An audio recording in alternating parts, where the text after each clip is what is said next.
Hello friends, welcome back to my vlog. So ತುಂಬ ದಿನಗಳಲ್ಲ, ತುಂಬ ವರ್ಷಗಳ ನಂತರ ಮತ್ತೆ ನಾನಿವತ್ತು ನನ್ನ ಯೂಟ್ಯೂಬ್ ಚಾನಲಲ್ಲಿ ನನ್ನ ಕುಕ್ಕಿಂಗ್ ವೀಡಿಯೋಸ್ನ ಅಪ್ಲೋಡ್ ಮಾಡೋಕ್ಕೆ ಸ್ಟಾರ್ಟ್ ಮಾಡ್ತಾ ಇದ್ದೀನಿ. ಆಲ್ಮೋಸ್ಟ್ 5 to 6 ಇಯರ್ಸ್ ಆಯಿತು ನಾನು ವೀಡಿಯೋಸ್ ಅಪ್ಲೋಡ್ ಮಾಡೋದು ಸ್ಟಾಪ್ ಮಾಡಿ. ನನ್ನ ಹಳೆ ಸಬ್ಸ್ಕ್ರೈಬರ್ಸ್ ಯಾರಾದರೂ ಇದ್ದರೆ ಸೊ ನನ್ನ ಬಗ್ಗೆ ಸ್ವಲ್ಪ ಗೊತ್ತಿರುತ್ತೆ. ಆವಾಗ ಹೇಗೆ ಸಪೋರ್ಟ್ ಮಾಡ್ತಾಯಿದ್ರು ಮುಂದೆನೂ ಹೀಗೆ ಸಪೋರ್ಟ್ ಮಾಡ್ಕೊಂಡು ಹೋಗಿ ಅಂತ ಕೇಳ್ಕೊತಾ ಇದ್ದೀನಿ. ಮೊದಲನೇದಾಗಿ ನಾನಿವತ್ತು ದಾಲ್ ಕಿಚಡಿ ರೆಸಿಪಿನ ಹೇಳ್ಕೊಡ್ತಾ ಇದ್ದೀನಿ. ಫಸ್ಟ್ ಒಂದು ಬೌಲ್ಗೆ 1 ಕಪ್ಪಷ್ಟು ತೊಗರಿಬೇಳೆ, ಅರ್ಧ ಕಪ್ಪಷ್ಟು ಮೈಸೂರು ಬೇಳೆ, ಅರ್ಧ ಕಪ್ಪಷ್ಟು ಹೆಸರು ಬೇಳೆ, 1 ಕಪ್ಪಷ್ಟು ಅಕ್ಕಿನ ಸೇರಿಸ್ಕೊಳ್ತಾ ಇದ್ದೀನಿ. ಸೊ ಸೇರಿಸ್ಕೊಂಡ ನಂತರ ಇದನ್ನೆಲ್ಲ ಚೆನ್ನಾಗಿ ವಾಶ್ ಮಾಡ್ಕೊಳ್ಳೋಣ. ಒಂದು 2ರಿಂದ 3 ಸತಿ ಚೆನ್ನಾಗಿ ಇದನ್ನು ವಾಶ್ ಮಾಡ್ಕೊಳ್ಬೇಕಾಗತ್ತೆ. ವಾಶ್ ಮಾಡ್ಕೊಂಡ ನಂತರ ಇದನ್ನು ನಾವು ಒಂದು ಹಾಫ್ ಆನ್ ಅವರ್ ಅಟ್ಲೀಸ್ಟು ನೆನೆಸೋಕೆ ಇಟ್ಕೊಳ್ಬೇಕಾಗುತ್ತೆ. ಯಾಕೆ ನೆನೆಸ್ಬೇಕು ಅಂದರೆ ಅದು ಬೇಗ ಕುಕ್ ಆಗುತ್ತೆ ಆ್ಯಂಡ್ ದಾಲ್ ಕಿಚಡಿಗೆ ಟೆಕ್ಸ್ಚರ್ ಆಗಲಿ ಕನ್ಸಿಸ್ಟೆನ್ಸಿ ಆಗಲಿ ತುಂಬ ಚೆನ್ನಾಗಿ ಬರುತ್ತೆ. ಹಾಗಾಗಿ ನಾವು ಇದನ್ನು ನೆನೆಸಿಟ್ಕೋಬೇಕು. ನೆಕ್ಸ್ಟು ಒಂದು ಕುಕ್ಕರ್ಗೆ ಒಂದು 2ರಿಂದ 3 ಸ್ಪೂನ್ ಎಣ್ಣೆ ಹಾಕ್ಕೊಳ್ತಾ ಇದ್ದೀನಿ. ಒಂದು 2ರಿಂದ 3 ಸ್ಪೂನ್ ತುಪ್ಪನೂ ಸಹ ಸೇರಿಸ್ಕೊಳ್ತಾ ಇದ್ದೀನಿ.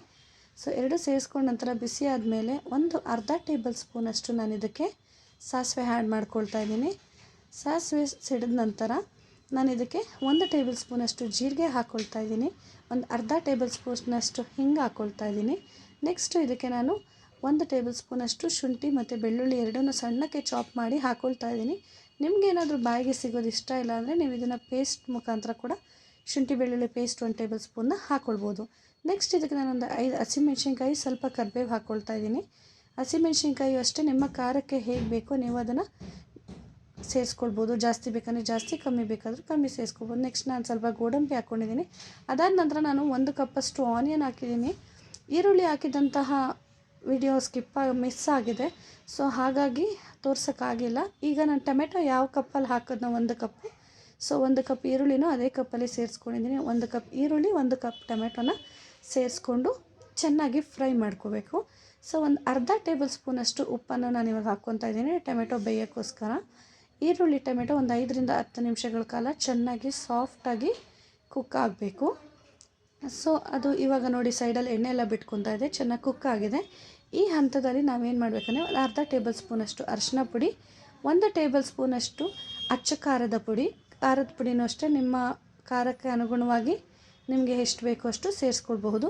1 ಟೇಬಲ್ ಸ್ಪೂನಷ್ಟು ಧನಿಯಾ ಪುಡಿ ಹಾಗೂ ಅರ್ಧ ಟೇಬಲ್ ಸ್ಪೂನಷ್ಟು ಗರಂ ಮಸಾಲಾನ ಸೇರಿಸ್ಕೊಂಡು ಒಂದು ಅರ್ಧ ನಿಮಿಷದಿಂದ 1 ನಿಮಿಷಗಳ ಕಾಲ ಈ ಮಸಾಲೆಗಳದ್ದೆಲ್ಲ ಹಸಿ ವಾಸನೆ ಹೋಗೋ ಗಂಟ ಹುರ್ಕೊಳ್ಬೇಕಾಗತ್ತೆ. ಸೊ ಚೆನ್ನಾಗಿ ಇವಾಗ ಒಂದು ಅರ್ಧ ನಿಮಿಷದಿಂದ 1 ನಿಮಿಷಗಳ ಕಾಲ ಹುರ್ಕೊಳ್ಳೋಣ. ಅದ್ರದ್ದು ಮಸಾಲೆಗಳದ್ದು ಹಸಿ ವಾಸನೆ ಹೋಗಬೇಕು. ಸೊ ಹುರ್ಕೊಂಡ ನಂತರ ನೆಕ್ಸ್ಟು ನಾವು ತೊಳೆದಿಟ್ಟಿದಂತಹ ಅಕ್ಕಿ ಬೇಳೆ ಮಿಶ್ರಣವನ್ನು ಇದಕ್ಕೆ ನಾವು ಆ್ಯಡ್ ಮಾಡ್ಕೊಳ್ಳೋಣ ಇವಾಗ. ಸೊ ಆ್ಯಡ್ ಮಾಡ್ಕೊಂಡ ನಂತರ ಇವಾಗ ಇದನ್ನು ಸಹ 1ರಿಂದ 2 ನಿಮಿಷ ಈ ರೀತಿ ಫ್ರೈ ಮಾಡ್ಕೊಳ್ಳೋಣ. ಸೊ ಫ್ರೈ ಮಾಡ್ಕೊಂಡ ನಂತರ ನಾವು ಇವಾಗ ಇದಕ್ಕೆ ನೀರು ಸೇರಿಸ್ತಾ ಇದ್ದೀವಿ. ಆ್ಯಕ್ಚುಲಿ ನಾವು ಏನು ರೈಸ್ ಐಟಮ್ಸ್ ಮಾಡಿದ್ರು 1:2 ಪ್ರಪೋರ್ಷನಲ್ ಆ ಥರ ನೀರು ತೊಗೊತೀವಿ. ದಾಲ್ ಕಿಚಡಿಗೆ ಇನ್ನೂ ಸ್ವಲ್ಪ ಜಾಸ್ತಿ ನೀರು ಹಾಕಬೇಕಾಗತ್ತೆ. ಯಾಕಂದರೆ ನಾವು ಬೇಳೆ ಎಲ್ಲ ಜಾಸ್ತಿ ಪ್ರಮಾಣದಲ್ಲಿ ಹಾಕಿರೋದ್ರಿಂದ ಅದು ತುಂಬ ಗಟ್ಟಿಯಾಗೋ ಚಾನ್ಸಸ್ ಇರುತ್ತೆ, ಕನ್ಸಿಸ್ಟೆನ್ಸಿ ಕರೆಕ್ಟಾಗಿ ಬರೋಲ್ಲ. ಹಾಗಾಗಿ ಸ್ವಲ್ಪ ಎಕ್ಸ್ಟ್ರಾ ನೀರು ಹಾಕಬೇಕಾಗತ್ತೆ. ಈಗ ಮತ್ತೆ ನನಗೆ ರುಚಿಗೆ ತಕ್ಕಷ್ಟು ಉಪ್ಪನ್ನ ಸೇರಿಸ್ಕೊಂಡು ಮಿಕ್ಸ್ ಮಾಡಿ ನಾನು ಲಿಡ್ ಕ್ಲೋಸ್ ಮಾಡ್ತಾಯಿದ್ದೀನಿ. ಸೊ 3ರಿಂದ 4 ವಿಷಿಲ್ ತೊಗೊಂಡ್ರೆ ಸಾಕಾಗತ್ತೆ. ಸೊ ಕುಕ್ಕರ್ ಪ್ರೆಷರ್ ಇವಾಗ ಹೋಗಿದೆ. ಸೊ ಕುಕ್ಕರ್ ಲಿಡ್ನ ಓಪನ್ ಮಾಡ್ಕೊತಾ ಇದ್ದೀನಿ. ತುಂಬ ಚೆನ್ನಾಗಿ ಕುಕ್ ಆಗಿದೆ. ಒಂದೇ ಒಂದು ಮಿಕ್ಸ್ ಕೊಟ್ಟ ತಕ್ಷಣ ಎಷ್ಟು ಸಾಫ್ಟಾಗಿ ಟೆಕ್ಸ್ಚರ್ ಆಗಲಿ ಕನ್ಸಿಸ್ಟೆನ್ಸಿ ಆಗಲಿ ತುಂಬ ಚೆನ್ನಾಗಿ ಬಂದಿದೆ. ಸೊ ನೆಕ್ಸ್ಟ್ ಇದಕ್ಕೆ ನಾವು ಒಗ್ಗರಣೆ ಮಾಡ್ಕೊಳ್ಬೇಕಾಗತ್ತೆ. ಹಾಗಾಗಿ ಒಗ್ಗರಣೆಗೆ ಒಂದು ಚಿಕ್ಕ ಬಾಣಲೆ ಇಟ್ಕೊಂಡಿದ್ದೀನಿ. ಅದಕ್ಕೆ ಎಣ್ಣೆ ಬಿಸಿ ಮಾಡಿಕೊಂಡು ಒಂದು ಅರ್ಧ ಟೇಬಲ್ ಸ್ಪೂನಷ್ಟು ಸಾಸಿವೆ, 1 ಟೇಬಲ್ ಸ್ಪೂನಷ್ಟು ಜೀರಿಗೆ, ಒಂದು 2ರಿಂದ 3 ಒಣಮೆಣಸಿನ್ಕಾಯಿ ಹಾಗೂ ಒಂದು ಅರ್ಧ ಚಮಚದಷ್ಟು ಹಿಂಗನ್ನು ಸೇರಿಸ್ಕೊಳ್ತಾ ಇದ್ದೀನಿ. ಸೊ ಇದೆಲ್ಲ ಸೇರಿಸ್ಕೊಂಡ ನಂತರ ಫ್ಲೇಮ್ನ ಕಂಪ್ಲೀಟಾಗಿ ಸಿಮ್ ಮಾಡಿಕೊಂಡು ಒಂದು ಅರ್ಧ ಟೇಬಲ್ ಸ್ಪೂನಷ್ಟು ಅಚ್ಚ ಖಾರದ ಪುಡಿಯನ್ನು ಹಾಕ್ಕೊಳ್ತಾ ಇದ್ದೀನಿ. ಸೊ ಫ್ಲೇವರ್ ಚೆನ್ನಾಗಿರುತ್ತೆ. ನಿಮಗೇನಾದ್ರು ಸ್ಪೈಸಿ ಜಾಸ್ತಿ ಆಗುತ್ತೆ ಅನ್ಸಂಗಿದ್ರೆ ಈ ಒಂದು ರೆಡ್ ಚಿಲ್ಲಿ ಪೌಡರ್ ಹಾಕ್ಕೊಳ್ಳೋದನ್ನ ಸ್ಕಿಪ್ ಮಾಡ್ಕೊಳ್ಬೋದು. ಸೊ ಇದನ್ನೆಲ್ಲ ಹಾಕ್ಕೊಂಡು ಚೆನ್ನಾಗಿ ಮಿಕ್ಸ್ ಮಾಡಿದ ನಂತರ ದಾಲ್ ಕಿಚಡಿಗೆ ಇದನ್ನು ಹಾಕ್ಕೊಳ್ಳೋಣ.